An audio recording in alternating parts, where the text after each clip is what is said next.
everyone, and Merry Christmas from us here at the Redmen. Welcome to the Redmen Originals, a little bit of a Christmas special podcast from us. It's me, Paul Machin, Chris Pajak, Ben Kelly and Dan Clubb for this one. What I want to do is to keep it festively themed. The general overriding theme of this episode is, if you could give Liverpool 3 presents this Christmas that you think will make them more capable of delivering silverware this season, what would those presents be? Now, obviously we can be very, very literal on this, and that would be more points than Man City and Arsenal to finish top of the league, to win in the Europa League final, you know, in Dublin, etc., etc. But I wanted people to be a bit more sort of creative with this. And I think the way to think of this is, what are Liverpool lacking now that you think they need in order to be that force? So we'll go around the group. We'll go one at a time and see what we come up with, and then see if we want to pick any apart. I don't know what anyone else's answers are, by the way, so this is totally untested. This could fall completely flat on its face. I have got a few at backup just in case if needs be. But Dan Clubb, what is the first present that you would give to Jürgen and the boys? Okay, top of my list is invincibility for Ibu Konate. Okay. So he has a clean bill of health from now to the end of the season, and we have no concerns whatsoever over his fitness or ability to play countless games on the run. I think that's it's as solid a starting point as any when you consider we have not had a backup centre half in my memory since Virgil's joined the club who can match him for fitness levels. Yeah. We lost Joel Matip as well for the remainder of the season. That's already done. So Konate being fit for the remainder of the season would be really useful right now. Would anyone, just out of interest, swap that for Joe Gomez instead? No. I would take Konate over Joel Matip. Okay. Albeit Joel Matip was brilliant whilst he was fit this season. I think Konate's capabilities... Matip is great, but he has limitations in so much as he's not as quick as Konate or as strong. He's excellent, but I think Konate's ceiling is higher than Matip's ever was. And on that, do we agree with that? I think his ceiling is higher, but his floor is lower. Yes, that's fair. Yeah. So I think I would probably... But a lot of that's down to the injuries, I think. Yeah, well, I've got his injuries here, actually, because I put him on my list as well. He missed 5 games... He missed... Font size, it's very small. Not big enough. Okay, so since he signed for Liverpool, he missed 10 games in one spell last year, 55 days, August to September, and he missed 5 games. So he missed 15 games last season. He's missed 4 so far this season.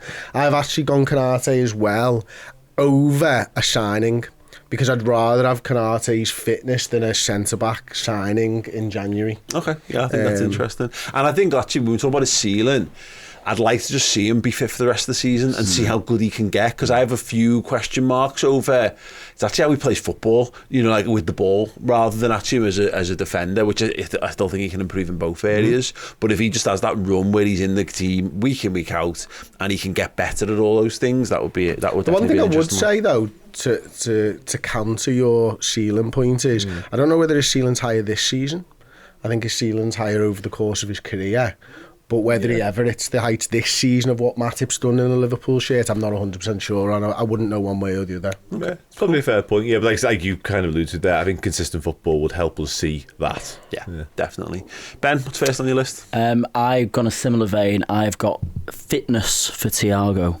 Delivered, wrapped up. Yeah, just some kind of wrapped up. Some kind of fitness, even if it's for 15 games and it's once a week or something. Just in some games, you know that you can throw him in and get some Thiago magic. Just like I can imagine one of the 3 wise men bring you fitness, like baby Jesus, baby Thiago, you know, gold, frankincense, and Thiago. Gold, frankincense, and fitness. Just because it is a cliche, but like just imagine having him in there now, just as another option. You know, look, Harvey Elliott's done brilliant this season, coming off the bench at times, but we've seen that, you know, especially with Szoboszlai dropping in form, you know, since kind of the end of October onwards, I'd hesitate to say maybe a bit sooner. The fact that we don't really know at this point at time of recording where McAllister's up to and how long that is going to be, or what, Endo is I think is playing himself into form and playing himself into the team. And I know that they're very different players, but just as another option now, with Szoboszlai maybe struggling a bit, the opportunity to play on that left side midfield for Thiago instead. Yeah. One of the ones I wrote down was 10 games of Thiago. Like, he has a 10-game run in him. He's got that, and we know he can deliver 10 games before the next injury hits. God, this should be like fancy footy when you do your triple captain. When are you dropping your 10 games to Thiago? Is it the last 10? Is it the first 10? Put some points between you and City. Yeah, that answers the question. If you could pick a 10-game stretch from Christmas onwards of Thiago, what would that 10-game stretch be? Last 10. Seen it all, won it all, got every t-shirt, get him in that last 10 when it really matters, crunch time. You got the Europa League final in there as well, FA Cup final, get him in the last 10. Yeah, I agree. I'd like Thiago to have one more silverware. To leave Bayern Munich, to come to Liverpool and then only have the cups and not even get really, he'll be disappointed with the League Cup because he gets injured in the warm-up for it, doesn't he? Famously crying on the touchline and that kind of stuff. I'd like him to be able to go, that was totally worth the efforts of my family, and not just because I really like the Baltic, which I think he does by all accounts. But yeah, go on. So I'm going to check the fixtures quickly. Could you bring up Liverpool's fixtures, in fact? Yeah, absolutely. Because just to put a different spin on it, if you get him on Christmas Day, oh shit, fuck that right up. I'm not a lefty. If you get him on Christmas Day, you get Burnley, Newcastle, Arsenal in the Cup, Bournemouth, Chelsea, Arsenal, Burnley, Brentford and Luton. Maybe 2 League and Cup Nottingham games. Forest. But then you've got City and Everton over the horizon there. Yeah, but there's also 2 Europa League games. To New Year's Day? Wait, there's 2 Europa League games. So if I could take him 1, 2, 3, 4, 5, 6, 7, 8... Just tell me what those games are for all more of the people I'm listening. taking him Chelsea, FA Cup against... I'm taking him early doors. I'm taking him Chelsea on the 31st of January. Right, yeah. Because you get 2 Europa League games out of him as well. You get City, you get Everton, and you get to hopefully put up a buffer between you and the other teams. And then it's holding on big time for the last games without him. He'll be better in the spring when it's a bit warmer. Hey, listen, if you have your 10 games now... He might be back in time for another 10 at the end of the season. There you go. Right. Now you're pushing your luck. Well, listen, in Polish tradition, we open our Christmas presents on Christmas Eve. So we don't do that. So we open one present on Christmas Eve and always have done. I'll push that to the 23rd for Arsenal. So I'll take him then, and then he will be back in time for another maybe 2 runs. Yeah, definitely. Chris? My biggest present would be very much in line with what Dan's saying, but I'm going to pick Diogo Jota's fitness. Yeah. I want him to be bulletproof. We've got a 1-in-2 striker that's never able to play the games that we want him to play. I think with Liverpool's issues at the top end of the field right now, Diogo Jota being able to play every game between now and the end of the season is mental. I have got some stats and stuff on him for this particularly. So he missed 6 games so far this season, 24 games last season with another 5, so 29 games total. 4 games the season before, 4 games the season... 23 games the season before. His goals per 90... 2021.73 per 90, 21-22 0.57, 22-23 0.56, 23-24 0.57, average 0.6 goals per 90. That is only beaten by Mo Salah, who's just 0.68 over the course of his Liverpool career. Nunes is at 0.43, Gakpo's at 0.35, Diaz is at 0.33, so nearly twice as good as Gakpo and Diaz, and 20% better than Nunes. Yeah. So for me, that is massive. And I think there's a thing where we've had conversations in recent weeks about who's starting the 9 for Liverpool. There's a chance that you just play Jota in the 9 if you're looking for goals, but actually from that left hand side, I think if you're going to play Gakpo centre forward, I think Jota suits Gakpo better because he comes in and scores the goals. Diaz plays a little bit further away. Diaz is much more of a support player for a traditional number 9, I think, than the other way around. So yeah, I mean, look, Jota, he's forget how good he is. Mainly because he had that year when he didn't score a goal, and then since then he's scored lots of goals. So yeah, he's so good, man. And He's never, like, the way Salah is now, I think it gets labelled like he doesn't have a good game and then he scores a goal, Jota. I don't think it's as bad as what we've seen from Salah over the last 6 weeks. Like, Salah's actively, it looks like, trying to hurt us at times. Certainly against Manchester United. Jota's just not really that involved, and then finds himself scoring 2 mad goals or something. It never matters for Jota. It doesn't matter, yeah. Sometimes when our lads aren't playing well, they don't come up with the goods because they're just not playing well. But with Jota, he can not be involved. Michael Owen was a bit like this back in the day, was he wouldn't give a kick for 70, 80 minutes, all of a sudden he'd have 2 goals, all of a sudden away you go. And what's happened there? That's Diogo Jota, because he's just lethal. I said it for a long time now, and I maintain it to this day. Even Salah's numbers, scary numbers, of course they are. If you want a guy in front of the goal, looking in the eyes of the keeper later on in the game, it's Diogo Jota. 100%. Just to continue with the theme, I've just got Stefan Bajcetic. Oh, yeah. Yeah, Okay. I would love to give Stefan Bajcetic to Jurgen Klopp and go, there you go.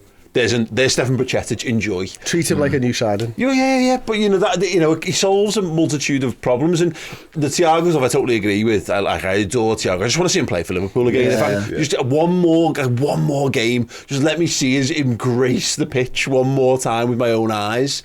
It's a bit like Darth Vader wanting to take his helmet off so we can see Luke with his own eyes one last time. Just want to see Thiago play. But Stefan Bajcetic, talk about the ceiling thing. His ceiling is astonishingly high for me. There's a point a year ago he was, he just come into the team around this period when we come back from the World Cup. He was the midfield at that point. Well, he came. But the thing is, this time last year he wasn't. He came in and played the 6 against City in the League Cup. We went to the Etihad and he was absolutely fine. And then he became Liverpool's midfield. Like, all of a sudden, exploded onto the scene. He was my big tip this summer to have a really, really kick-on season.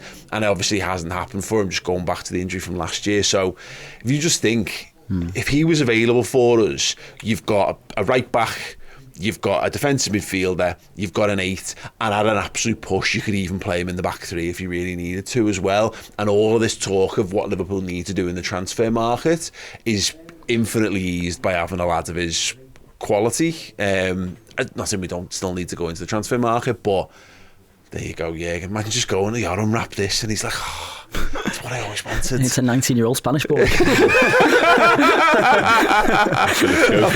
The greatest of gifts for so many reasons. Yeah, I'd adore a bit of Stefan Bajcetic. Anyone else? I'm into it. Yeah, I'd take Stefan Bajcetic. Like, my second was obviously the Ibu Konate stuff. So I don't know if you want to go on to somebody else for a second, Ben. I would gift wrap the guarantee that at no point we play Leverkusen in the Europa League. Okay, interesting. Nice. Because I think they are the only team at the moment that we would have to fear. I don't like the whole Alonso narrative that will inevitably come with that draw. I think even if we ended up playing Brighton, I would fancy us to do them over 2 legs, and even in a final in a neutral venue, it would be the biggest game in their history. But by and large, the better teams tend to just win European finals, like they just do. Maybe with the exception of 2022. But yeah, I would say that out of even the draw that was done today, the playoffs, obviously we haven't had to worry about that. I don't really fear anybody, including Milan. I would say, other than Leverkusen and what they're doing. For the gap that they've got to Bayern at the moment in the Bundesliga, the fact that they're unbeaten, the football that they're playing, let's just part that. There's too many Liverpool getting played off the park by Valencia under Rafa vibes for my liking. To be comfortable with having to go up against. But I mean, look, you could argue both ways. You could go, well, look, they've got no pedigree for getting there. Liverpool will be fine. But you're right. If you could just smooth out the pathway to a Europa League, take him by a Leverkusen out of the equation. It's a good shout. It's a great pretty smart way to do it. Dan? Well, I went one injury related, one form related, and one transfer related. So I'll play my form card now, and it's to have first season Mohamed Salah back, please. Not the Mohamed Salah that was seen of late. Yeah. It might be my most far-fetched one so far, but that's where I'm sitting. Can I have a football player from 6 years ago? Take a few years off Mo, It's the magic of Christmas. Literally, because good Lord, he was just an absolute phenomenon, wasn't he? And I think we could probably do a little bit of that, because not only was his numbers crazy, but his all-round performances week in, week out with just a joke as well. Are you taking 17-18 or pre-AFCON 21-22? 17-18. 17-18. Freakish. I think he was better in that spell. And I think if we'd, I Some of the goals in that spell. genuinely believe in terms of sliding doors moments. I think if Egypt win the AFCON, we win the Champions League at least in that season. I think he. I think it took out of him. Yeah, I think it did. Just mentally because he wears so much on his shoulders for Egypt. Again, we had the AFCON chat before, but like not delivering that. There is so much pressure on just him. Yeah. He feels like he's let people down. Yeah, absolutely, I think that affected him. I think that's a really interesting. This is all fairly far fetched. I mean, Thiago for 10 games. You said twice. I think having a 6-year younger Salah is less far fetched. Okay, I think that's a good one. So I've got a selection, but I'll go with a more abstract one. I want some songs for players. Okay. Like it. I think we're desperately lacking it. I think somebody and like was the Alisson one at the game yesterday? Did you hear the Alisson one? There was a full length Alisson one. I couldn't make out the words at all. No, players have got to earn them. I don't think they'll just give them. Whenever we just give songs, that normally means the players are going to end up being crap. Ozan back. Yeah. There's tons like Joe Cole, Harry Kewell, Naby Keita. These all had songs to it. Even Thiago, to be fair. So these should be not given willy nilly. However, if I could give those to Jaeger and the boys, Liverpool will be good and we'll grow songs along the way. So I'm kind of doing it arse about tit, because if we get to a Europa League final and get in a run for the title at the end, we will find that new heroes have risen and earned their songs along the way. But if I can just give them now, so we've got some songs to sing for the next couple of weeks. Who would be now? Who would be the next one now, if you had to pick? Ooh, honestly, I think if anyone had earned one, they'd have one. Okay. So at the moment, we could do with like a cult one for Endo, I reckon. I think he could do with like a daft little tune to really get us on board. You know what I mean? Get us on board with him. But like Szoboszlai and Diaz needs a proper one. They've tried a few with him that haven't really stuck. Nunes needs a proper song. And again, let's stop giving Diogo Jota songs. Yeah. I must admit, I don't really understand the mechanics that goes into from a real Scouse Liverpool fan perspective of what makes a good song, because a lot of times I see songs on Twitter and I go, I quite like that, and then I look in the replies, it's like, fucking dog shit that, all that, and then sometimes I hear one and I go, I'm not a fan, and you get all the local lads going, yeah, it's a fucking banger, that. And I just don't, I can't judge it's impossible what's right and what's wrong. There's no route. It's like trying to choose a video to go viral. It's not possible. It's got to come from, it's got to be the right mix of the right lads in the right position, in the right coach with the right amount of ale to just carry it on from somewhere else. So no one knows what the true great Einstein thing is. It's an intangible. 100%. I would settle. I'd love a song, but I would just settle for the main stand. Stop going boo every time Ibu does something half decent. Oh, everyone does that though. Oh, it's fucking horrendous. It's horrendous. I get the joke. I get it. It's shit. It must be grating on you. You've got 3 Christmas wishes here, and I'd be wishing. Sorry. I'd be wishing we able to sit down during the match and not get up and go for the toilet or the bar in the main stand before I get them to get rid of Ibu. Some songs would be absolutely delightful. Has anyone got any more? I've got a third one. So I'm sort of half nicking one of Joe's actually when we were talking about it this morning. I'm not enough of a prick to wish a big injury on rivals players. However, I'll sign Rodri instead of making him injured. Which is guaranteeing him being injury prone, basically. Same thing. Still sell him to Newcastle. I still cut the legs off Rodri at City. And I'm okay with it. I would be half tempted to injure Odegaard though. Okay, I will say that. But you're not saying that. No, I'm going to sign Rodri instead. Strengthen us, weaken them. Say it without saying it. Yeah, happy days. I'm having a software update to Darwin Núñez where he does just stay on side a lot more than he doesn't. Like you can't give him like a version 0.0. Yeah, somebody could just like give him a manual on how to do it. Like if somebody could just a nice PowerPoint presentation to explain the offside rules to Darwin Núñez, because I'm not convinced that he understands it. Then that I think that would be, or as mentioned before, let's change the offside rule now. Let's just make it just for Christmas. Yeah, just for Liverpool as well. Yeah, sure, absolutely. Dan, you transfer related? Yeah, my last one transfer related. It would be to sign Andre. I've committed so much of my time and life to that footballer, including waking up at 1 o'clock in the morning to watch Fluminense a short while ago. We have to sign him. No, on a serious note, I think he's brilliant. And I think he is so suited to what Liverpool are becoming. We've seen McAllister sort of precursor to playing the six. I think Andre just ticks all those boxes, and the fact he is a proper DM, he can win the ball back, he can do all that gnarly stuff. I think he's brilliant, and he's 22. He's just ideal. Just go and do it. And what I can't be arsed with is the concept of, because Fulham are linked, aren't they? Yes. Him going to Fulham, Yes. and then us being in for him in 2 years' time anyway. It happened a bit with Matthias Nunes at Wolves, where like we were then just linked to him. You go, well, let's just pay the 30 million now. Like it's not a lot of money in the grand scheme of things, rather than Fulham getting him and then being quoted 80 in Which will happen, 2025. Because they'll replace, if that does happen, they'll replace Palhinha with him, who ironically Liverpool are now linked with. And then we'll look at that and go, God, he is really good, isn't he? And we'll try and sign him for double the price. Yeah, it's interesting, the Palhinha stuff, isn't it? Yeah, because I mean, look, sound. But I wrote a proper DM, but I don't think a proper DM to me means what it means to most people. I don't want to, like Mahalali. Well, yeah, I just don't want someone whose job it is just to boot people up in the air. No. I mean, I want someone who can do what Declan Rice and Roger and Declan Rice are different footballers. What I mean is, I want the perfect DM. I want if we've got Virgil van Dijk as the perfect centre half and Alisson as the perfect goalie, then I want whomever the perfect DM is. It goes in cycles. We had Fabinho, then it was Fernandinho, then we got Fabinho. Then City get Rodri, who's the one that's the next evolution of all that. And if it's Andre, it's Andre. You know what I mean? But my suspicion is he's probably 4 inches too short to be what we need that to be for the Premier League. But whatever that looks like. I think Dan's phrasing of how did you phrase that actually? Which one? The right type, the precursor. You said something else anyway. But the interesting thing with the Fluminense is that relationism tactics that they use, isn't it?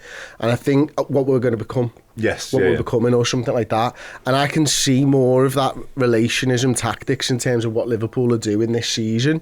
And I think it's probably a Pep Linders thing is how the team are moving around on the field. And obviously with him and his understanding of the manager who does this more than any other in world football at Fluminense, I just feel like that's the perfect partnership for what we will become. And I think that's what you're talking about. And I don't think the height thing's as big a deal as is to Linders as it is to Klopp. Yeah, I think Klopp's always been about the physical attributes of a player as well, whereas Pep's all about the tactics, will do that and all that type of stuff. So I think Andre could be the future of that sort of midfield role, and I'd happily go with him. We're watching Douglas Luiz play for Aston Villa. You know what I mean? Who's not super tall, but he's dead mobile and dead aggressive. You can see Andre doing that for us. Definitely. Has anyone got any more? No. I mean, I'd take Suarez.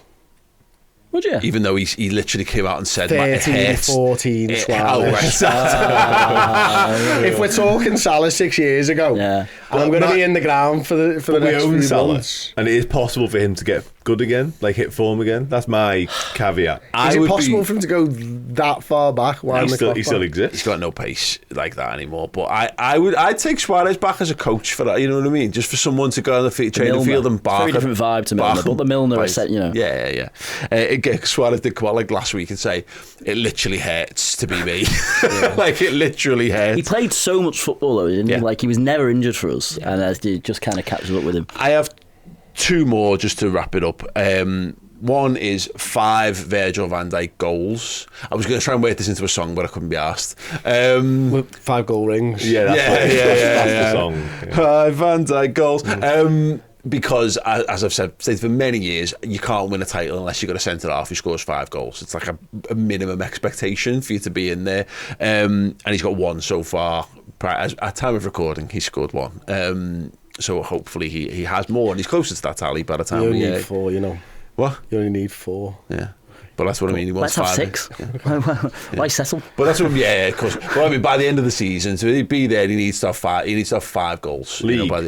No, all comps. Oh, he should do that. I think minimum. But anyway, and the other one, my final one, as far as like far-fetched goes, a winning goal in a football match by Joseph Gomez. I'm not sure it's ever going to happen. I I'm here for. He's getting closer and closer. I don't even want it to be a shit one now. Because it's likely to be that like, he's going to scuff one in at some point. But if he's good at whatever it looks like, I want it to be a Thunderbolt. I want it to be Vincent Kompany versus Leicester style, just from out of nowhere. This is just one shot, one opportunity, and Gomez just absolutely thunderbastards one in and gives us a late win from somewhere. If he could beat Garnacho's goal for goal of the season, I would take that. I would drop all my other presents actually and just take that. Because this maybe feeds into one, maybe another one would be like, we haven't got a Divock Origi in us yet so far, and that they appear in the most random of situations, but we don't really have that player, I don't think. Maybe Endo might be a bit of it, obviously scored into Fulham, didn't he? So that kind of contributes towards that, but I don't know who that player is. You need someone who's a bit random who scores a goal for you. I'd love it to be Joe Gomez. I mean, Kwanzaa scored for us, for God's sake. Yeah. He's only 20, he's only just come in the team, and he's tried, and he had one disallowed as well. Gomez just isn't, he's getting close, but he's also not. It's not like he's having goals disallowed. 20.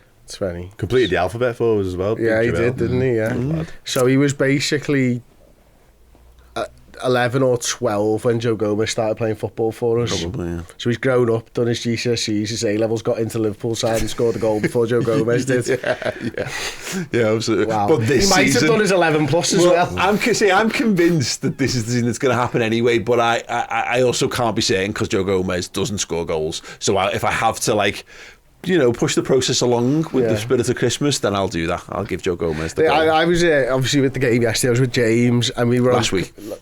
Yes, last week, of course. I didn't say what game. That shot he took against Arsenal. He's definitely scored against Arsenal now. And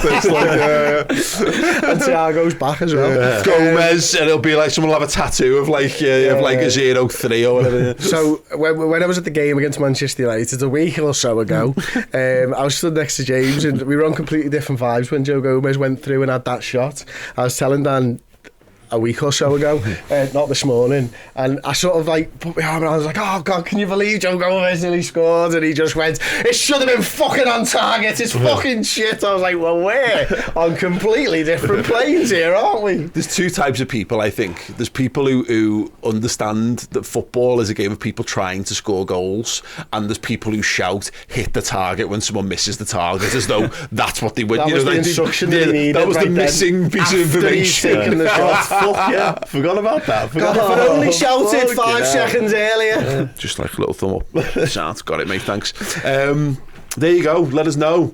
No, one more if you don't mind. And this is obviously completely bonkers and totally out of the realms of possibility, but you got to put a Joe Gomez goal in. So if Man City could be charged for their breaches of FFP... Oh, that would be nice, yeah. Yes. I mean, it's never... all of the things we've said are going to happen before that. But that would be glorious. Yeah, and I'm okay with relegation to the bottom of the football period. If it has to be what they get. I will take on... TikTok, Manchester City, we see you. We see you. Right, quality, yeah. What would be your 3 presents that you would give to Jürgen and the boys this festive period to help them on the pathway to more silverware? Let us know in the comments or tweet us at the Redmen TV. Thank you so much for joining us. And don't forget, we're going to play it out on a trailer for it, but we've got a very, very special show that's out now on Redmen Plus, 2 parts over the festive period. It is the 50 greatest Liverpool signings of all time. So if you need to, celebrate Christmas or hide away from family or just chill out and watch some Boss Liverpool content, then I highly recommend you watch this on redmenplus.com. Thank you so much, guys. Have a very Merry Christmas, and we'll see us all very soon. Ta-da. The best there is, best there was, the best there ever will be. Ooh, okay.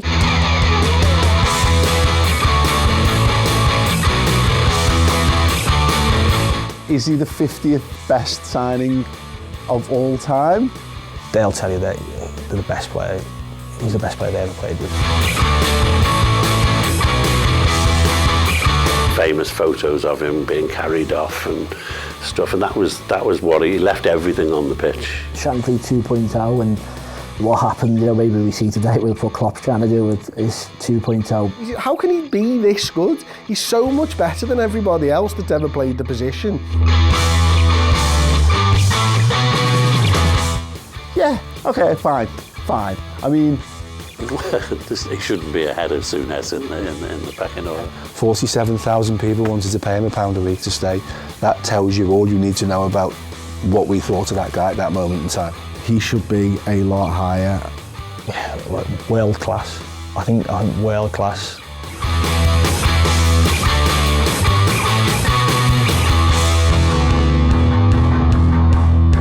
Quite clearly, who am I to question the vote? He was astonishing, his ability, his agility was just second to none. Oh, have I forgiven him yet? He might be in my top 10. That's how much love I've got for him.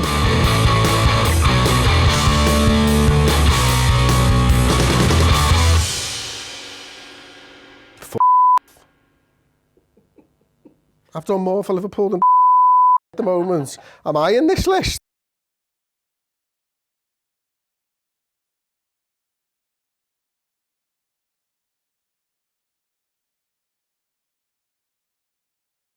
Hey, thank you so much for checking out the content today. If you want to get your name in and amongst these wonderful people, then head to redmenplus.com. Join as a Legend tier subscriber. You're going to get free merchandise codes. You're going to get in our Discord, and you're going to get your name at the end of YouTube videos. Yes, redmenplus.com, Legend tier status.